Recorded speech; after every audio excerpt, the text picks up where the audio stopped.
Okay, we've got best illustrates. So this is going to be a strengthens, weakens, command of evidence, and we'll have to see what the journalist's claim is.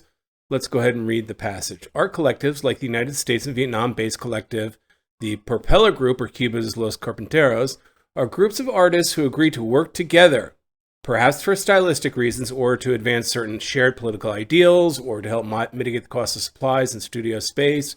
Regardless of the reasons, art collectives usually involve some collaboration among the artists.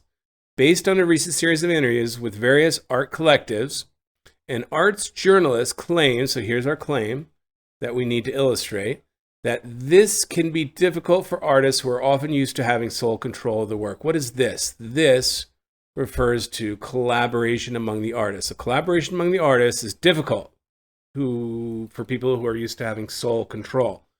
So we need to support this. We show an example of an artist in a collective having trouble with the collaboration. It's causing some kind of problem. So let's look at the answers. A, the first collective I joined included many amazingly talented artists, and we enjoyed each other's company, but, because we had a hard time sharing credit and responsibility for our work, the collective didn't last. So this shows a collective breaking up because of the kind of mutuality or collaboration. It was hard to deal with. I'm going to circle this. I think this is going to be our answer. Let's check B, C, and D. We work together, but that doesn't mean that individual projects are equally the work of all of us. Many of our projects are primarily the responsibility of whoever originally proposed the work. No, that shows some collaboration. It doesn't really show our point that it's difficult for those who like or are used to having sole individual control.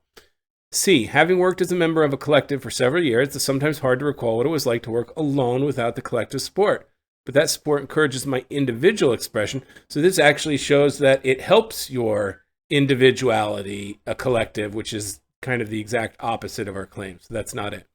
D, sometimes an artist from outside the collective will choose to collaborate with us on a project, but all of these projects fit within the larger themes of the work the collective does on its own. This does not say anything about an artist struggling with their individuality while in a collective.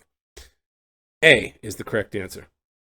In the mountains of Brazil, Barbaçona, Termoso, Barbaçona, Macantha, two plants, strange names, in the Venalese family established themselves on soilless, nutrient-poor patches of quartzite rock. Plant ecologist so-and-so used microscopic analysis to determine the roots of these plants, which grow directly into the quartzite, have clusters of fine hairs near the root tip. Further analysis indicated that these hairs secrete both malic and citric acids, So we've got a plant on a cliff with these roots that secrete acid. The researchers' hypothesis, so here's the claim we need, and we need to support it in this case.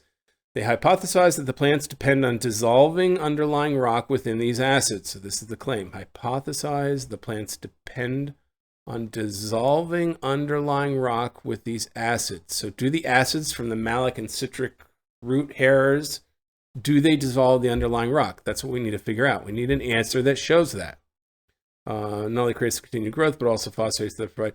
Okay, this is good extra info, but it's not the core claim. The core claim is, do the roots actually dissolve the underlying quartzite rock?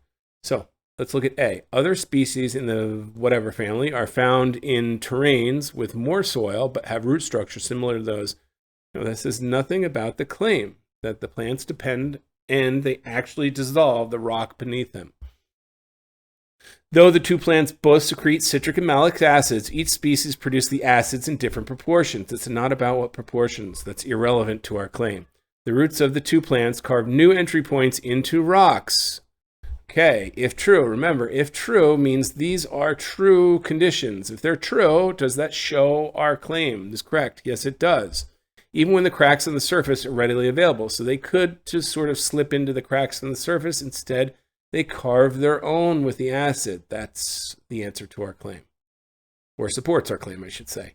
Okay, let's check D. The two plants thrive even when transferred to the surfaces of rocks that do not contain phosphates. It's not about not containing phosphates. It's whether the acid burns into the rock, making channels that it needs for continued growth in phosphates, etc. Okay. C is the correct answer. Okay, 20. Electra is a circa 420 BCE play by Sophocles, translated Electra, who is mourning for her dead father and her long absence. So, okay, this is, we need to illustrate a claim, which means it's strengthen, weaken, we're strengthening, command of evidence. And we need a quote from Alexis. This is a quote after our colon that should be an example or elaborate on the statement before the actual colon. And that in this case is who is mourning, Electra, who's mourning for her dad and her long absent brother, is aware of the intensity of her grief, but believes it justified. So she's aware of the intensity and believes it justified. We want to find those 2 points in evidence in the correct answer quote. Oh, thou pure sunlight, and thou air, earth's canopy, how often have ye heard the strains of my lament?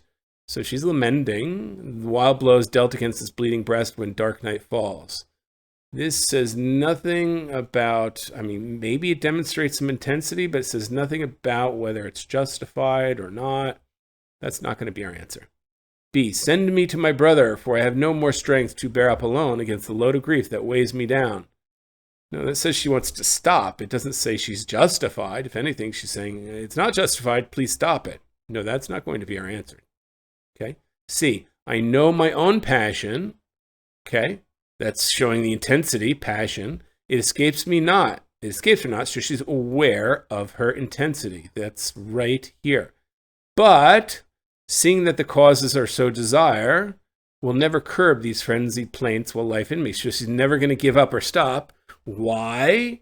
Because the causes are so desire. She's actually justifying her actions. She believes them justified right there. That's giving a reason why she's doing it. This is going to be our answer. Let's check D. But never will I cease from dirge and sore lament. So she's never going to give up. She is lamenting. She has grief. While I look on the trembling rays of the bright stars or on this light of day. So this says she's lamenting and dirge and sore. Those kind of indicate intensity. And she's saying it, though, so she must know it. She must be aware of it. But it says nothing about whether it's justified or not. It just says, I'll never do this while I still look at the stars, etc. So there's no justification in here. Justification, explanation why she grieves or that she's justified in keeping grieving. No, not there. Just not. That's not answering the question. Best answer for the conditions of the claim is C. That'll be our rest quote.